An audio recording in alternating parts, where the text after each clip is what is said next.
just want to speak the name of Jesus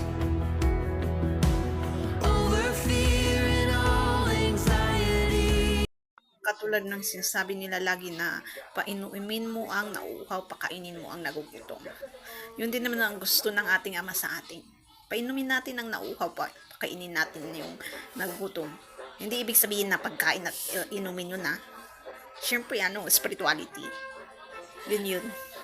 Ang yung gustong kong parating din dito sa verse na to. So, sana yun din ang gawin natin, lang ata, pinapakain at pinapainom natin yung isa't isa ng mali na paraan.